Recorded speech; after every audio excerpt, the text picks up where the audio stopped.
found a tube, and the minute I opened it, the smell transported me through time. This one's wife. You will never get back in. Hello, I'm H.G. Tudor. Many of you listening to my videos have experienced the entanglement with a narcissist, and you will be able to tell your own personal tale of the impact it had on you. Shredded emotions, psychological torture, loss of money, possible alienation with regard to your children, loss of relationships, both in terms of friends and family. You might have lost your job as a consequence of the impact of the narcissist on your world. It may have removed your trust of other human beings, shattered your self-esteem, reduced your confidence, caused you to lose weight or gain weight. Your appearance might have become altered. There are lots of different ways that the abuse that is meted out by the narcissist impacts upon people. One of the common effects of an ensnarement with a narcissist, where the ensnarement is a romantic entanglement, is the damage that it does to relationships, both friends and family. This happens because the existing relationships of the intimate partner primary source are a problem to the narcissist. It means that the intimate partner primary source may not be spending as much time with the narcissist as the narcissist believes that they should, meaning that the fuel provision is not as high as it ought to be. The residual benefits aren't being provided to the extent that they should do. And therefore it is in the narcissist's interest to commandeer the time and resources of that intimate partner primary source as much as possible. To do this, it means alienating the intimate partner primary source, the spouse, from other family members, from their friends. It can also be the case that these family members and friends recognize that there's something untoward about the behavior of the narcissist. Sometimes they see that the person is a narcissist, but more usually they simply recognize that their behavior is out of sorts, that it is problematic, divisive, even labeling it abusive. The narcissist detects this, and therefore the relevant family member or friend is then seen as a troublemaker, and it is necessary for the narcissist to smear that person to the intimate partner primary source in order to ensure that the intimate partner primary source no longer has much to do with them. In some instances, it will be the case that the narcissist wants to move the intimate partner primary source geographically, somewhere where it's more difficult for them to interact with friends and family. And, in the case of Harry, taking him across the ocean to another country, and on the far side of that country, in California, it was clearly such a step to isolate him from the influence of troublemaking family members of the royal family.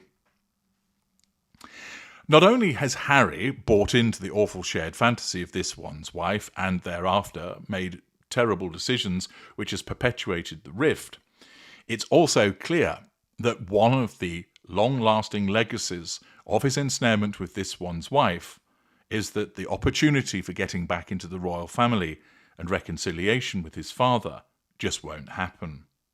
How so?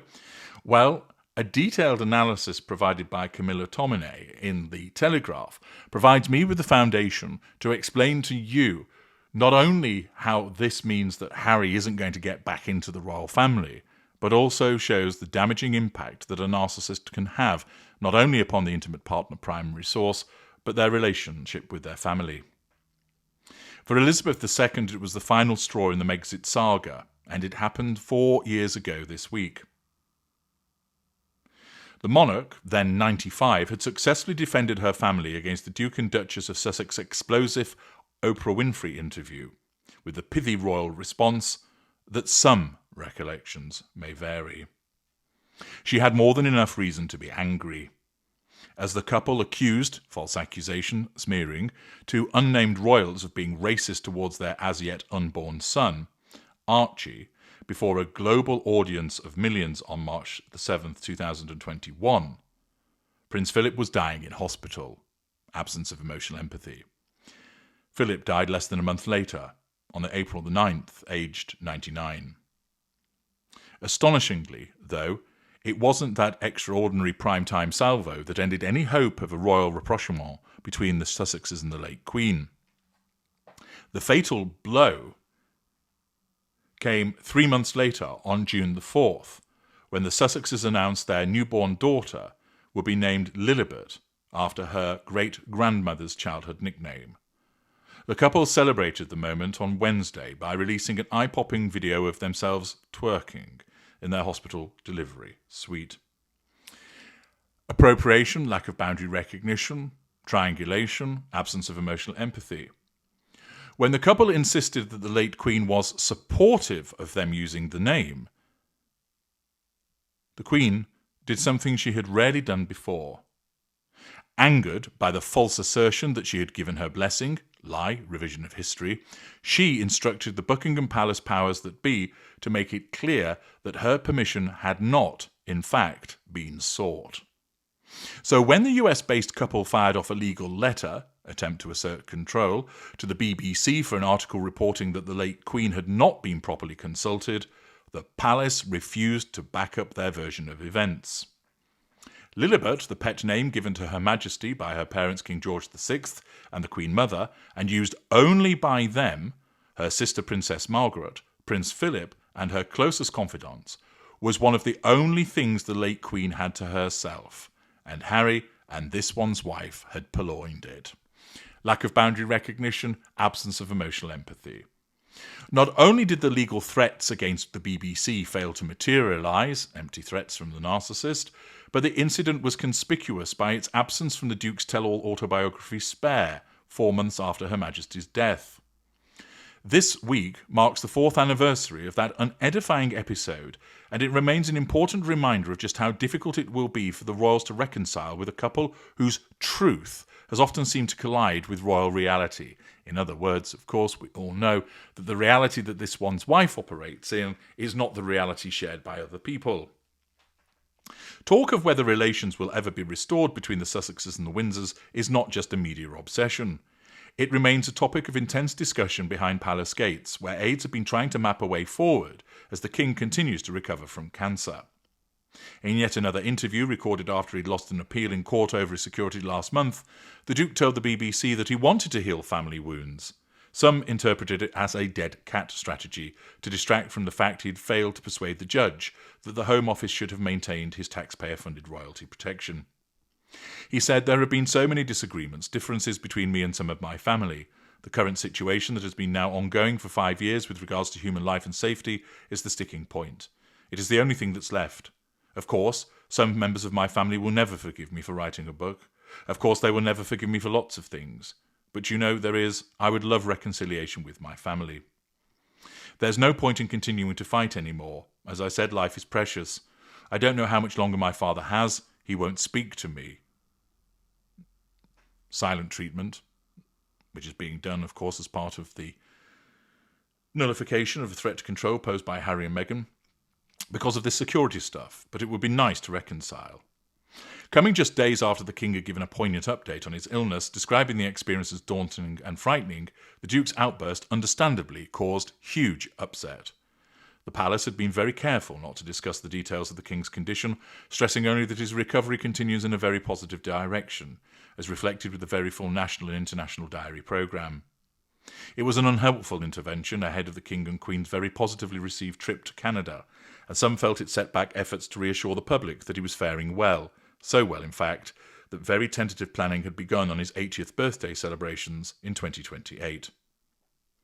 The talk now is that he may die with cancer, but not of cancer, following a rigorous treatment programme.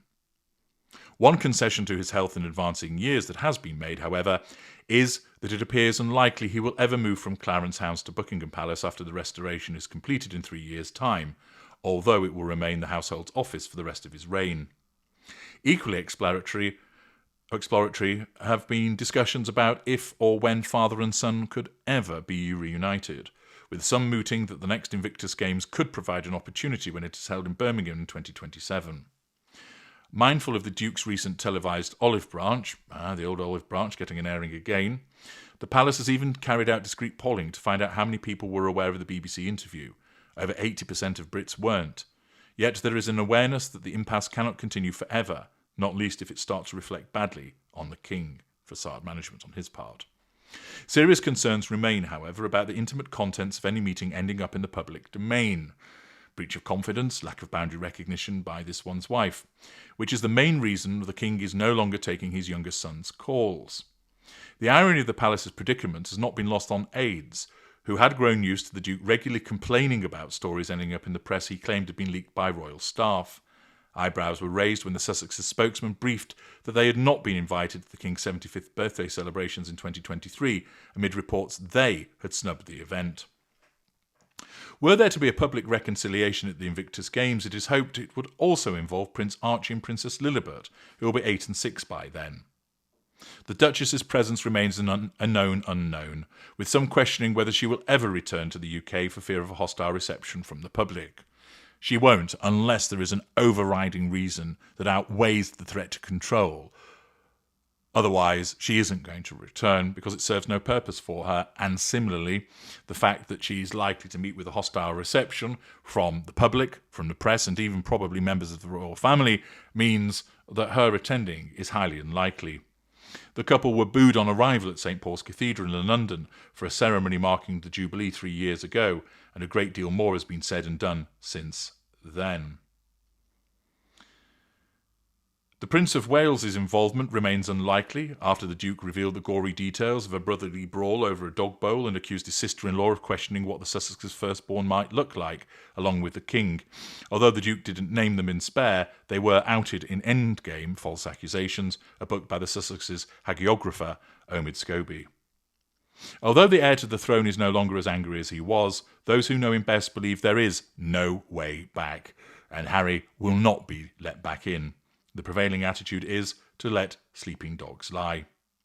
As far as the wider royal family are concerned, they believe they did everything in their power to make the Duchess of Sussex feel welcome, and view the Duke, once nicknamed the hostage by palace staff, to be enthralled by his wife.